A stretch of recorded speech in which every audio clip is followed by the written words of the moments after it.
কল্যাণী শিল্পাঞ্চলে ঢুকলেই চোখে পড়বে সারি দিয়ে দাঁড়িয়ে থাকা একের পর এক বিশালাকার কারখানা। একটু পাশে চোখ মেললেই দেখতে পাওয়া যাবে ছোট ও মাঝারি শিল্প কারখানা, যার ৮০% এখন বন্ধ পড়ে রয়েছে ধ্বংসস্তূপের মতো। আর যেগুলি চলছে তারও অবস্থা তথৈবচ। প্রায় ২ দশক ধরে একের পর এক কারখানা বন্ধ হয়েছে এখানে, কিন্তু খোলেনি একটিও। কল্যাণী শিল্পাঞ্চলের এইসব রুগ্ন শিল্প পুনরুদ্ধারে হয়েছে আলোচনা, আন্দোলন সবই, কিন্তু কাজ হয়নি কিছুই। আজকে বহুদিন ধরে আমরা এই প্রতিষ্ঠিত তো পেয়ে আসছি, ধরুন আজকে ১৫-২০ বছর ধরেই ওই একই কথা যে হচ্ছে হবে। হ্যাঁ, আদৌ কিন্তু আমাদের সাধারণ মানুষের কোনো কাজ হচ্ছে না। খুলবে করে এই তো এটা মিনিমাম আপনার ৫ থেকে ৬ বছর ধরে বন্ধ হয়ে আছে। এটার কোনো প্রতিশ্রুতি তো বলে যাচ্ছে কিন্তু খুলছে না। এত বড় শুধু ক্যাশ স্টিল বলে নয়, এখানে স্পিনিং মিল রয়েছে, ভেতর অনেক বড় কারখানা রয়েছে, প্রত্যেকটাই বন্ধ। 80% কারখানাই বন্ধ।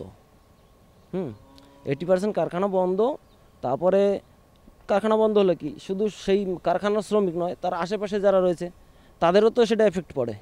আবারও কারখানা খুলবে এই আশায় বুক বেঁধে বেঁধে হতাশ হয়ে পড়েছেন এখানকার মানুষ। ভবিষ্যতের কথা চিন্তা করে তাই এখন জেলা ছেড়ে অন্যত্র পাড়ি দিচ্ছেন তরুণ প্রজন্মরা। যদি কারখানাগুলি খুলতো তাহলে আর বাইরে যেতে হতো না, এই আক্ষেপ নিয়েই জেলা ছাড়ছেন অনেকেই। পড়াশোনা করেছি, গ্র্যাজুয়েশন কমপ্লিট হয়েছে, এখনও আমরা বসে আছি, কিন্তু আমাদের বাড়ির কাছে এত বড় শিল্পাঞ্চল থাকাকালীনও সেগুলো এখনও পর্যন্ত বন্ধ। সেগুলো খুললে পরে আমরা মানে লোকাল ছেলে, লোকাল স্থানীয় বাসিন্দা, আমরা যদি চাকরি না পাই তাহলে আমরা কি বাইরে গিয়ে চাকরি করব? খুবই গরিব ঘরের সমস্ত আশেপাশের লোকজন আছে।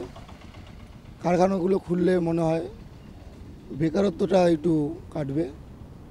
দীর্ঘ ১.৫ দশকেরও বেশি সময় ধরে রাজনৈতিক প্রতিশ্রুতি পেয়ে এবং তা পূরণ না হওয়ায় হতাশ এখানকার সাধারণ মানুষের এখন একটাই প্রশ্ন, আদৌ কোনোদিনও আর নতুন করে ফিরে পাবে তো কল্যাণী শিল্পাঞ্চল তার পুরনো ঐতিহ্য?